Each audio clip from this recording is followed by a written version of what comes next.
आप सभी का स्वागत है आपके अपने YouTube चैनल जीएम स्टडी में। आज के वीडियो में हम लोग पढ़ने वाले हैं प्रश्नावली 3.6 का क्वेश्चन नंबर दूसरा का हम लोग पहला क्वेश्चन करने वाले हैं। और ये क्वेश्चन एग्जाम के लिए बहुत ही इंपॉर्टेंट क्वेश्चन है और यह क्वेश्चन रट्टा मारने से बनने वाला है नहीं, इसका कंसेप्ट क्लियर होना बहुत ज़रूरी है, इसीलिए आप लोग इस वीडियो को पूरा जरूर देखिएगा। तो सबसे पहले हम लोग प्रश्न को पढ़ लेते हैं। प्रश्न क्या है? निम्न समस्याओं को रैखिक समीकरण युग्म के रूप में व्यक्त कीजिए और फिर उनके हल ज्ञात कीजिए। नंबर 1 है, ऋतु धारा के अनुकूल 2 घंटे में 20 किलोमीटर तैर सकती है और धारा के प्रतिकूल 2 घंटे में 4 किलोमीटर तैर सकती है। उसकी स्थिर जल में तैरने की चाल तथा धारा की चाल ज्ञात कीजिए। प्रश्न को ध्यान से समझते हैं, आप लोग वीडियो को स्किप नहीं कीजिएगा और इस फिगर के माध्यम से हम आपको समझाएंगे। प्रश्न में क्या बोला है कि ऋतु धारा के अनुकूल, ये जो वर्ड है इसको समझते हैं। यानी जब धारा के अनुकूल वर्ड क्या होता है ध्यान से समझिए। यदि धारा का प्रवाह जो एरो दिख रहा है यानी धारा का प्रवाह नीचे तरफ है, ठीक है, जैसे आप लोग तालाब में तैरते हो या नदी में तैरते हो तो धारा का प्रवाह मान के चलिए जिस तरफ रहता है और उसी की ओर यदि आप भी तैरते हो तो क्या आपका जो चाल रहता है तैरने का वह स्पीड होता है या कम होता है? स्पीड होता है, ठीक है। यानी धारा भी आपको धकेलती है आगे की ओर, यानी धारा की जो चाल है वो आपकी चाल दोनों जुड़ जाती है। जबकि धारा के प्रतिकूल 2 ही घंटे में कितना 4 किलोमीटर वह तैर सकती है। यानी यहाँ पर प्रतिकूल जब वह तैरती है तो देखो कम दूरी तय करती है। आखिर ऐसा रीज़न क्या होता है? यहाँ देखिए इस फिगर में, दूसरे फिगर में, यहाँ धारा ऊपर की ओर बह रही है और ये नीचे की ओर तैर रही है, ठीक है। तो इस प्रकार यहाँ पर देखिए धारा जो बहने का प्रवाह है वह ऊपर की ओर है और ये जो तैर रही है वो नीचे तैर रही है, तो यानी धारा इसको ऊपर की ओर धकेल रहा है। और जबकि ऋतु जो है वह नीचे की ओर तैरना चाहती है, तो जिसके चक्कर में क्या होता है, इसका जो चाल है वह इसके चाल से घट जाता है और वह कम दूरी तय करता है। इसी को बोला जाता है प्रतिकूल। ये कंसेप्ट क्लियर आपका हो गया होगा कि धारा के प्रतिकूल और अनुकूल क्या होता है।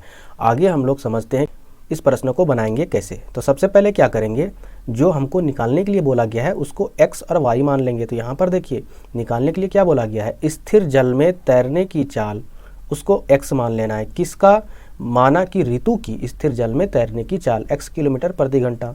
उसके बाद धारा की चाल ज्ञात करना है, यानी माना कि धारा की चाल बराबर y किलोमीटर प्रति घंटा। यदि ऋतु अनुकूल दिशा में वह तैरती है तो जो चाल है वह क्या हो जाएगा, धारा की जो चाल है उससे उसकी चाल जुड़ जाएगी, यानी धारा के अनुकूल दिशा में चाल जुड़ जाएगा तो लिखेंगे x प्लस वाई किलोमीटर प्रति घंटा। इसी प्रकार धारा के प्रतिकूल दिशा में जो चाल है वह क्या हो जाएगा, एक दूसरे के अपोजिट में लगता है तो वह घट जाएगा, यानी x माइनस वाई किलोमीटर प्रति घंटा। उसके बाद हम लोग प्रश्न के अनुसार यहाँ पर नीचे जो समीकरण हम लोग लिखेंगे उस समीकरण को लिखने के लिए ये आपका फॉर्मूला याद होना बहुत जरूरी है। इसके बिना यह प्रश्न का समीकरण नहीं निकलने वाला, यानी समय बराबर दूरी बटा चाल होता है, ठीक है। तो इस फॉर्मूला का यूज़ कैसे करेंगे ध्यान से देखिए।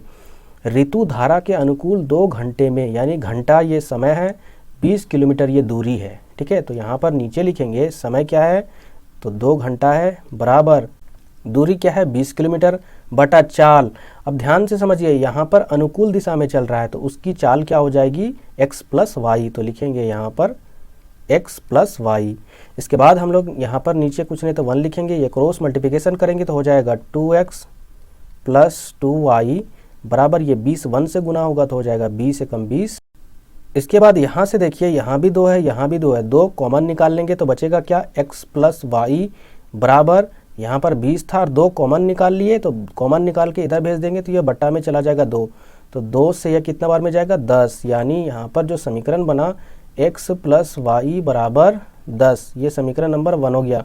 इसी प्रकार दूसरा समीकरण निकालेंगे तो आगे प्रश्न को पढ़ेंगे, क्या है आगे, प्रतिकूल, यानी प्रतिकूल दिशा में इस बार तैर रही है ऋतु, तो 2 घंटे लगते हैं समय, तो लिखेंगे 2 बराबर दूरी कितना लगेगा 4 किलोमीटर, तो लिखेंगे 4 बटा, उसके बाद यहाँ पर चाल क्या हो जाएगा प्रतिकूल वाला, तो वो क्या है x माइनस वाई, तो लिखेंगे x माइनस वाई। अब यहाँ कुछ नहीं तो 1 लिखेंगे और क्रॉस मल्टीप्लिकेशन कर देंगे तो x माइनस वाई 2 से गुना होगा तो हो जाएगा 2x माइनस 2y बराबर, यहाँ पर क्या हो जाएगा 4 एकम 4। अब यहाँ से भी 2 कॉमन निकाल देंगे तो हो जाएगा ये x माइनस वाई बराबर 4 बटे में 2 हो जाएगा, जो कॉमन निकाले थे इधर भेज दीजिए तो 2 से 2 ये कट जाएगा, 2 बार में 4, तो x माइनस वाई बराबर 2 हो जाएगा। इसको समीकरण नंबर 2 लिखना है। इसके बाद हम लोग क्या करेंगे, इसको विलोपन विधि से हल करेंगे।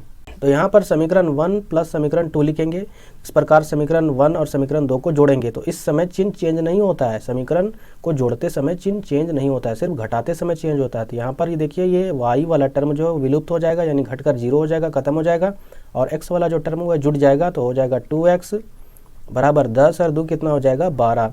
तो x बराबर हो जाएगा 12/2 और ये कटेगा 6 बार में, तो x बराबर 6। इसके बाद लिखेंगे x का मान समीकरण 1 में रखने पर, आप 2 में भी रख सकते हो, तो यहाँ पर हो जाएगा x प्लस वाई बराबर 10।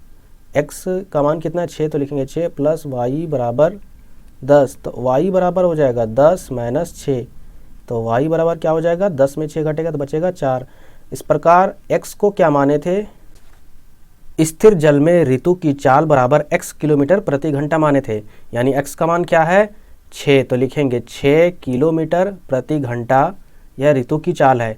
उसके बाद जल की धारा की चाल को y किलोमीटर प्रति घंटा माने थे और वह कितना है 4, तो लिखेंगे 4 किलोमीटर प्रति आवर। यही आपका फाइनल आंसर है। इस प्रश्न को 1-2 बार प्रैक्टिस कर लीजिएगा, आपको यह प्रश्न एग्जाम में 100% बनेगा। तो प्लीज़ वीडियो को लाइक और चैनल को सब्सक्राइब जरूर कीजिएगा।